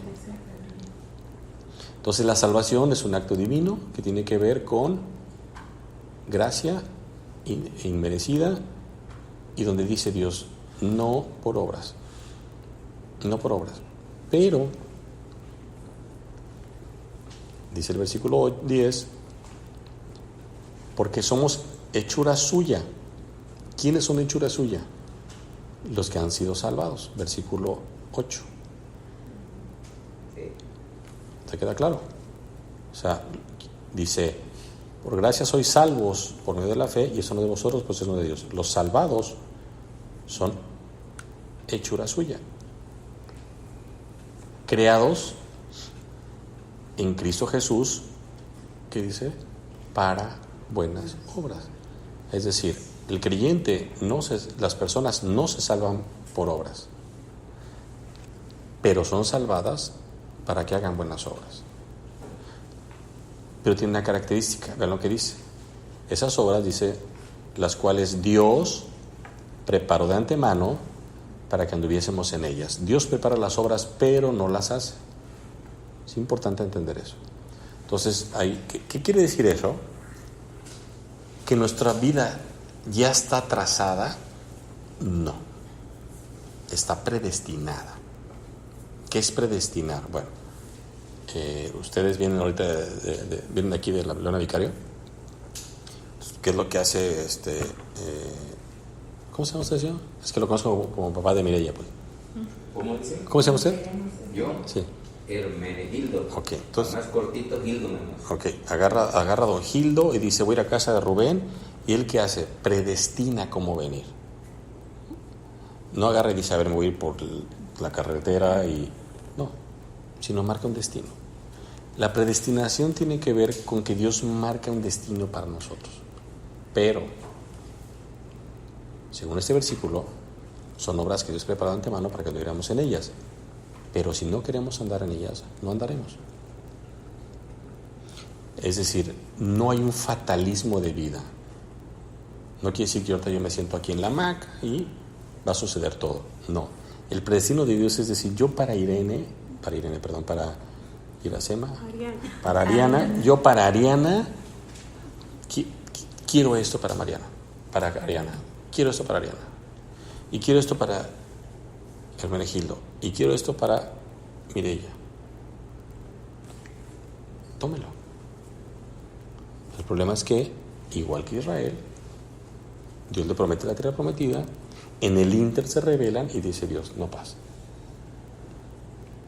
Y es cuántas veces ustedes a los hijos no les ha tocado decir, es que este era tuyo, yo te lo compré, pero no te lo puedo dar, no te lo mereces, o te lo iba a comprar, ¿no les ha pasado? Y ustedes ya tenían el dinero, tenían el ahorro, tenían la intención, a lo mejor ya hasta lo tenían y decir, no te lo puedo dar, o no ahorita. ¿Me explico? Ese es eso. El regalo, lo que tenía para el hijo, se predestinó, se compró con un destino clarito. Dios marca nuestro destino, pero dice Dios, no te salgas del camino. ¿Por qué? Porque es importante entender que Dios jamás, en la historia que podemos leer, nos encontramos con un Dios forzando a alguien y obligándolo a que le ame. Por eso es la forma más entendible y teológica, bíblica, de explicar el por qué el hombre cayó. Porque Dios le dio libre albedrío. Porque Dios lo creó para que lo amara por ser Dios. Y no fuera un robot que le dijera te amo, te amo, te amo, te amo. No. Ahora, ¿por qué Dios no impidió? Pregunta filosófica tan corriente. ¿Y por qué Dios, si sabía que iba a pecar, por qué no lo impidió? Porque precisamente Dios no hace nada Dios no tiene prueba y error. En el momento que Dios le entrega a Adán y Eva el libre albedrío, no se los iba a retirar. No, mejor te lo quito para que todos sean. No. ¿Por qué? Porque ¿qué dice la Biblia? Y Dios vio que era bueno. Y todo lo que Dios creó es perfecto. El hombre fue el que lo echó a perder. Entonces tenemos que, por eso, el mismo Dios restaura su creación por medio de la muerte y ojo, muchas veces nos quedamos en la muerte, pero también tenemos que entender, para compartir el evangelio completo, que la muerte de Cristo es una cosa, que su muerte era totalmente inútil si no hubiera resucitado, porque si no hubiera resucitado, Cristo hubiera sido un hombre y no era Dios. Pero como resucitó, todo lo que dijo era verdad. Entonces tenemos que tener muy en claro eso. No nos quedemos en la cruz. Por eso ese cuadro que pusimos ahí es la resurrección de Cristo. Porque ese es el Cristo del que hablamos. Necesaria su muerte, no había otra manera de ser salvados. Terminamos con un versículo para entender esto y ya nos vamos.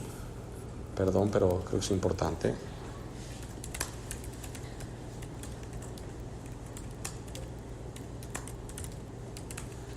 Dice 2 Corintios 5.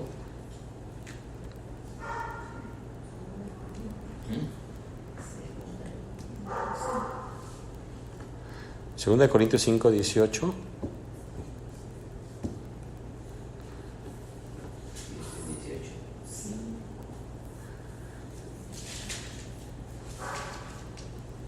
¿Lo puedes leer en voz alta, por favor? Quien lo tenga lo puede leer, Y todo esto proviene de Dios, quien nos reconcilió consigo mismo por Cristo y nos dio el ministerio de la reconciliación. ¿Con quién nos reconcilió Dios? Consigo mismo. ¿Cómo dice tu Biblia? No la busqué esta. ¿Cuál es? ¿Qué era? Segunda de Corintios Okay. 5, Bueno, 18. vamos a dejarlo ahí. ¿Con quién nos reconcilió Dios? Consigo mismo. ¿Así nada más? Por Cristo. Por Cristo. Imposible. Dios no podía reconciliarnos consigo mismo solo por quererlo. ¿Por qué? Porque así como no nos quitó el libre albedrío, también Él dijo que sin derramamiento de sangre no había perdón de pecados. Y vean lo que dice Romanos capítulo 5, versículo 10. Y esto es para que nos quede bien claro y nos vayamos y tengamos un día, fin de semana glorioso con Dios. Romanos 5, 10.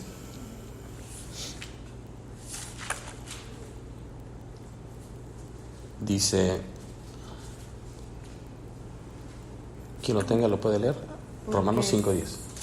Porque siendo enemigos, fuimos reconciliados con Dios por la muerte de su Hijo. 5:10. Perdón. ¿Otra vez? Porque si siendo enemigos fuimos reconciliados con Dios por la muerte de su Hijo, mucho más, estando reconciliados, seremos salvos por su vida. Ven qué importante. Cristo, en Corintios dice que fuimos reconciliados en Cristo. Ah, qué bonito. Pero en Romanos amplía y dice, sí, en Cristo, pero por su muerte, no por su vida. El hombre no fue salvado por la vida de Cristo, fue salvado por la muerte de Cristo. La vida de Cristo, ¿para qué fue? Para dar ejemplo, pero no fue para salvarnos. Sin su muerte no hubiéramos sido reconciliados. Pero vean lo que dice, mucho más, lo leo otra vez, porque si siendo enemigos, importantísimo, éramos enemigos de Cristo. Por eso siempre hemos dicho que las uniones en yugo desigual son terribles. Te estás casando con un enemigo de Cristo, de Dios. Fuimos reconciliados con Dios por la muerte de su Hijo, mucho más estando reconciliados seremos salvos por su vida. Es decir, su muerte sirvió para, ya están, su muerte nos da vida, no. Su muerte paga la culpa de nuestros pecados. Su resurrección es la que nos da vida. Dice Pablo en Corintios, si Cristo resucitó, nosotros resucitaremos junto con Él. Entonces, cuidado. ¿Su muerte nos dio vida? No. Fue su resurrección. Su muerte hizo que pagara la culpa de mis pecados. En su muerte, en su sangre derramada, Dios estaba diciendo, ahora sí ya, dice Filipenses, si no me equivoco, que Dios se da la media vuelta y hace las paces con el hombre. Pero importantísima esa parte que hay que entender. No se puede entender, la muerte de Cristo no servía absolutamente de nada. Cobra todo el poder hasta que resucita. Porque entonces volteamos y decimos, claro, Dios ya sabía que Él era Dios, Dios sabe todo. Pero el hombre, en cuanto resucita, dice, ahora sí ya todo lo que está aquí es real. ¿Por qué? Porque ya había muchas personas que se habían hecho pasar por Cristo. ¿Se acuerdan que dice la Biblia que había Antíoco Epífanes, uno de ellos, 200 años antes de que viniera Cristo? O sea, había falsos. Pero la resurrección de Cristo se convirtió en la obra perfecta, es decir, sí es Él. Y por eso su palabra, a través del Espíritu Santo, deja testimonio de todo lo que hizo. ¿Lo quieres leer con tu versión, por favor? Romanos 5:10. Cuando éramos enemigos, fuimos reconciliados con Él por la muerte de su Hijo. Con mucha más razón, ahora su vida será nuestra plenitud. Bien, qué bonito. Entonces, creo que hoy tocamos puntos teológicos fuertes, importantes, pero entender esa obra maravillosa de Dios. ¿Cuándo se culmina la obra perfecta de Cristo? En su gloriosa resurrección. ¿Por qué se la manda a los romanos? ¿Para qué? Ok. ¿En la carta? Ajá. Porque iba a ir a visitarlos. Okay. Pero es importante, ahorita explicamos cada carta, porque tiene su carácter cada carta. Y de hecho, la carta de los romanos está dirigida ¿a quién? A los judíos romanos. Por eso ven en capítulo 9, 10 y 11 cómo explica cómo Dios escogió a Israel y todo. Es una carta muy poderosa. De hecho, es la carta que todos los abogados deberían de leer para que aprendan a debatir puntos. Vamos ahora para terminar.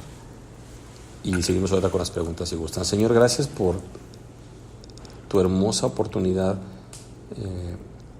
que dejaste en tu palabra escrita para conocerte.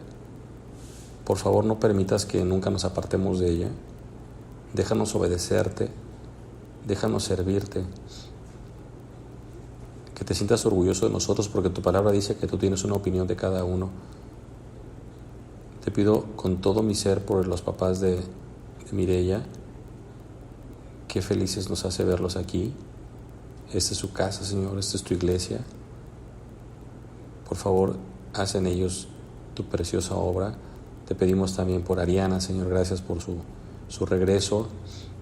Te pedimos por esta prueba que está pasando, Señor, que tú seas el que proveas, que tú seas ese buen pastor que se lleve hoy de la mano y que sepa que tú estabas ahí. Y que el enemigo vino a eso, a distraer, a confundir. Guárdalos del mal, Señor, y que esta experiencia que tuvieron solamente les sirva para darte la honra y la gloria, y que ellos vean cómo tú provees de una forma milagrosa, porque eres un Dios muy bueno. Por Cristo Jesús. Amén.